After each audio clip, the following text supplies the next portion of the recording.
Hi everyone, this is JorlyxX here. It's been a long time since part 4, and 1.5k subscribers have been passed already, as you can tell. Therefore, with a couple of delays, part 5 is finally here. As you can probably tell, you are required to submit maps through the form if you want to get your map into one of the future episodes. But I've changed things around if you notice my latest community post or the announcement in my Discord server. From this point on, all future episodes will no longer have subscriber goals. My motivation depends on what I should work on, as most of it is coming from Roblox Studio. In addition, I have many things in real life I have to prioritize in between, as school makes it harder to get things done. It's not always this certain when I hit the subscriber goal, because other things will delay the episode for sure. So as a result, I can only do these types of episodes when I feel like it. Secondly, the limit of maps for future episodes has been decreased from 14 to 8. This is so that the editing progress will be cut shorter so it is easy to release my episodes.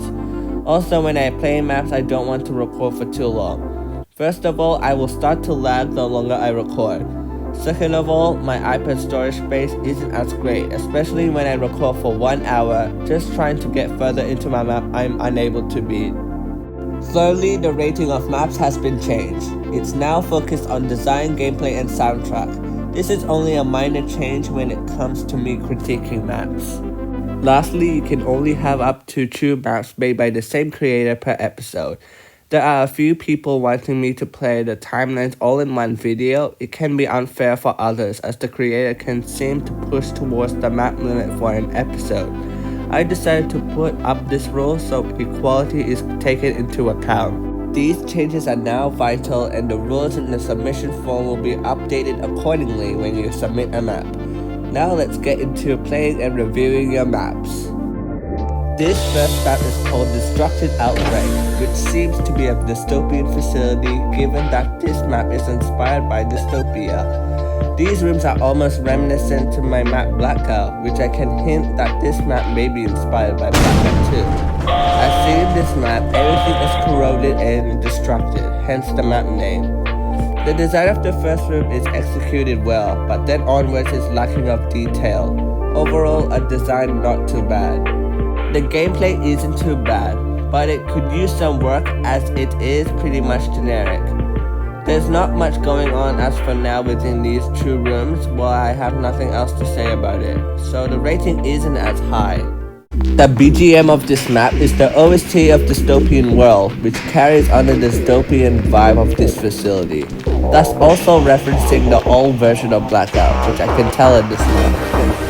Although since this map is considered work in progress, it's not completely fulfilled the map's gameplay, yet there is no sync I can determine in this map.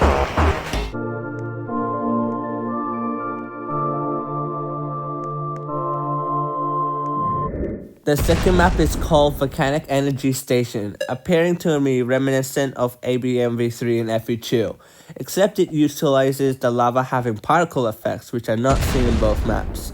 The design overall for this room is decently detailed and simple, although the design of the tower looks empty. Not much else to say since this is the only personal best that I can get. The gameplay is pretty much equivalent to the previous map, except my gameplay experience is limited due to my skill level. This is apparently a crazy plus, and needless to say, this is a 6.7 in my opinion. The sight reading for the first room is quite moderate. Getting to the tower brings the sight reading level to the climax, surely not knowing where to go. This map should utilize direction by adding arrows and indicators on where to go. But for now, the gameplay is decently solid. The BGM of this is Water Flame Thunderzone V2, which I'm not going to play in the video due to copyright reasons. I checked the overlay of this BGM with the map and it suits quite well. The sync with the transition to the tower is pretty much lined up. Unsure if this BGM suits the theme of the map, but it is good enough and I'll let this slide.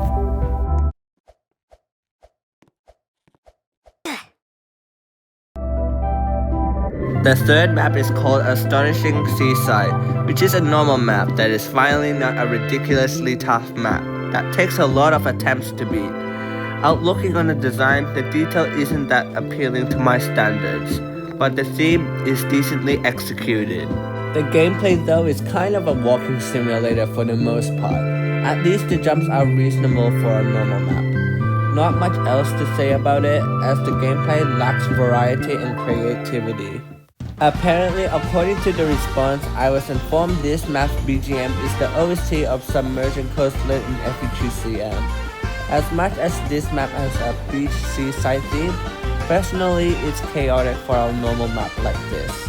Especially when I mess up, the BGM is simply just a random overlay in the background.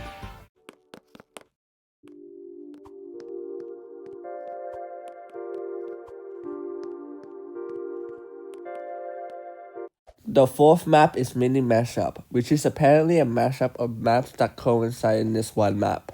Although it's kind of short, I like the theme of this map, even though it's kind of bland and not much was really added to it. The gameplay isn't too bad, it's kind of generic, but it's alright. This feels like a map from FE2 map test in 2018, which is nostalgic. The rating of the map isn't that high. Yet again, according to the response, it was noted that Submerging Coastlands OST is intended for this map. But I don't think that it is right for me, as it doesn't synchronize to the map well. I recently made the document that is on the submission form that contains all the information for submitting maps. If it is incorrect information, you have to consult me in my Discord server or contact form linked on there. For now, the rating of this map really falls below average.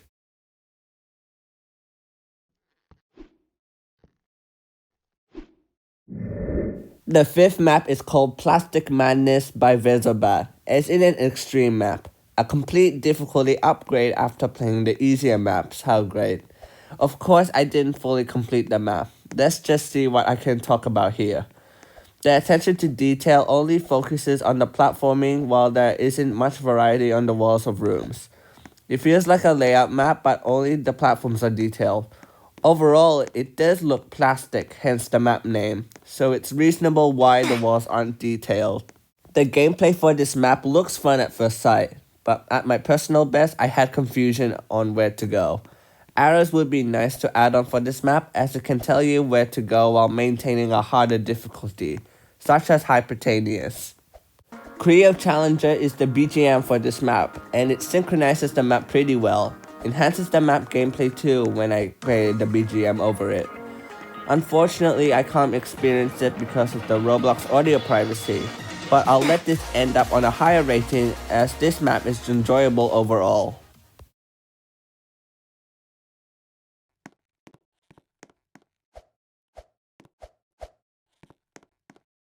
This is the sixth map called Mountain Panic made by the previous creator, and it is a literal Crazy Plus that I'm unable to beat because it is a Crazy Plus, presumably 6.5 or higher. This map doesn't have a teleporter, you just get straight into the map. While the design matches the name of the map, again there isn't much variety to the walls or open space. It's just that the detailing of the platforms that carry the overall design of the map. The gameplay I can't really say that much since the start is just a bit frantic to even get past. I try using the fly tool, but there isn't anything much that brings enjoyment. The platforms in that second room blends in with the lava. Maybe change the color of the platform or make the lava texture transparent or bigger. The BGM is playable in-game but not in this video due to copyright. It captures the theme of the map as you are set on a journey through the mountain, although most of the map just explores the interior part of it. It kind of fits the map in a way that makes it feel adventurous, I would say.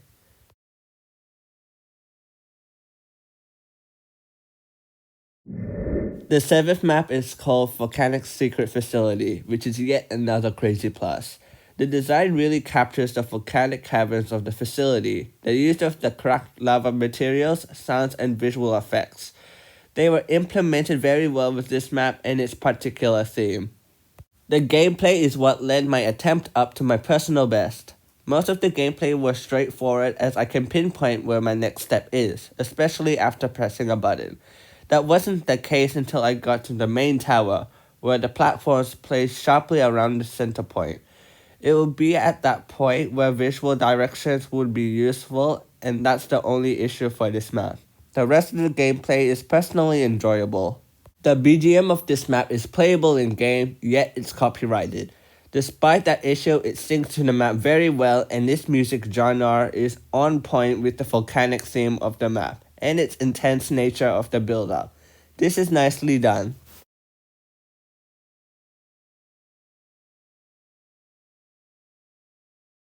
The 8th map is called Mushland Valley, which is another Crazy Plus map. This map's theme is primarily based on the mushrooms, I believe, which takes place in some sort of valley. The nature was developed decently, although more could be added if not with your part limit. Gameplay-wise, not too bad. At least I can see arrows in the map for direction, unlike any other Crazy Plus map of which the sight readability is a nightmare to do, especially for Crazy Pluses that have a higher star rating. However, at my personal best, I couldn't figure out where to go, as there was no other way which is possible to continue the map. Either the map is work in progress or there was no arrow leading to a way that I had no idea there was. This map has an OST. It certainly does fit the theme of the map, as well as the pacing of the map. I don't think I have any issues with the OST at all. It's decently executed when played over the map.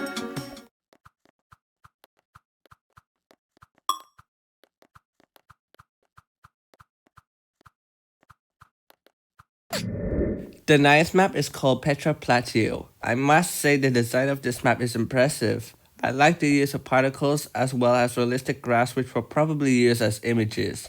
These elements are what keeps the map alive. The terrain is perfectly shaped to what they are intended to be, which is surprising for an Obby Creator FE2 map. The gameplay is pretty much straightforward. The art directions are where to go with the clever use of arrow particles.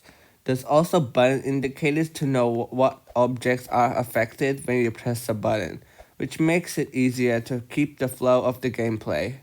I don't have any other issues at all, but I do enjoy this map.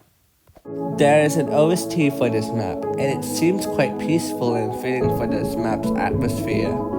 Not much else to say, but other than that, the map is overall pretty good.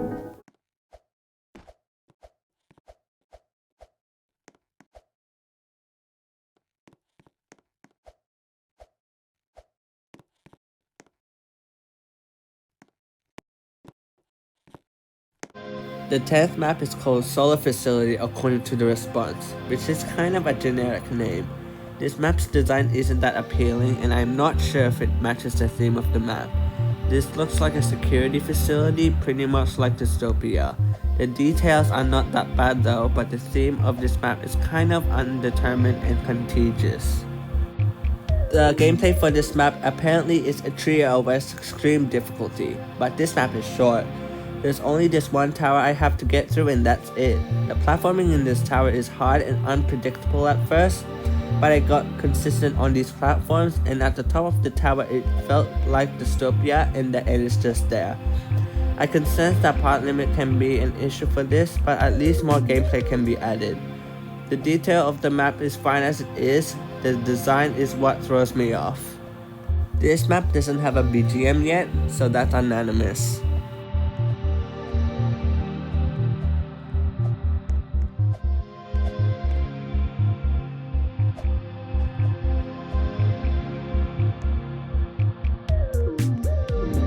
The 11th obby is called Dark Lost, which seems to be a map that literally resembles my old version of Blackout. As the map name suggests, it does appear dark with fog.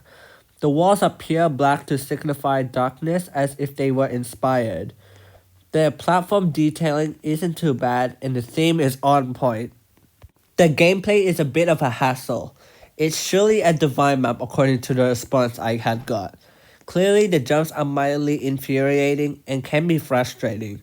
The sight readability of this map is quite complex and not much arrows were added for indication.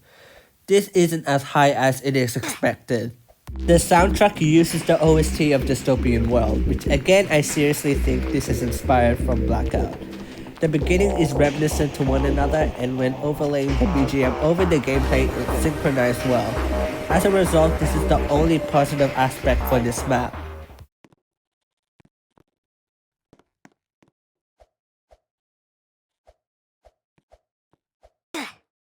The 12th obby is called Velo-city, which is a punny name for a map that is literally almost look like a layout, but with a neon aesthetic. I have no idea why there is fog in the map, but the map's design is questionable. The gameplay of this map isn't quite straightforward. I sort of just knowing where to go in the first part, but there is a sign after the button that says on where to go. But it isn't that specific as I got confused in that area. Overall, it seems playable, but I personally didn't enjoy it as much. The BGM of this map is Protostar New Horizons, which is playable in game but apparently copyrighted. I say it decently fits this map as it is a city-themed map. It syncs with the transition to the next part of the map, which of course is a usual thing for other Insane Plus maps to have.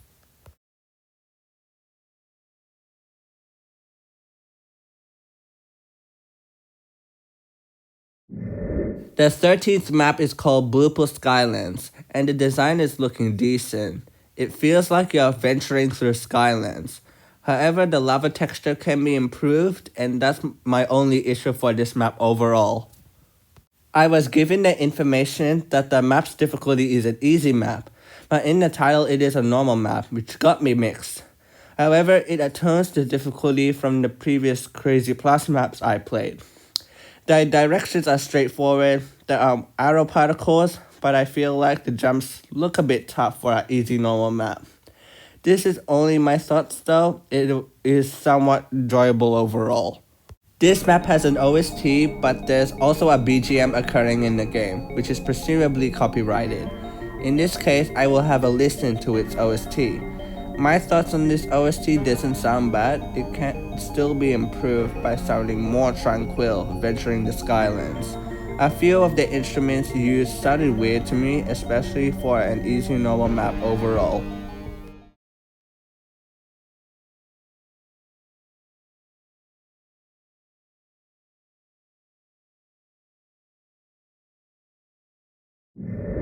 The 14th and last map for part 5 is Wicked Volcano, in which the design is similarly executed to active volcanic mines. This first tower detail looks a bit bland, and I can tell because of lack of part limit. The platforming has lack of detail too, which is reasonable too. The lighting isn't the best in this map, which can be improved too. The gameplay isn't the best. The response I had for this map had the difficulty normal, but that was a total lie since when I first played this map without the fly tool, the lava is quick in the first room, which I can sense this map being Crazy Plus. This map has lack of direction combining with its complex side of readability, which is brutal, especially for the last part, where I keep using the fly tool every time I fell midway. The agility mechanics aren't that great either, it can be improved at least. Apparently this map has an OST which I couldn't access on YouTube as it wasn't available anymore. Plus the downloading of the OST file isn't possible on Discord anymore. I might have to skip this section, so overall this map's rating is heading toward expected levels.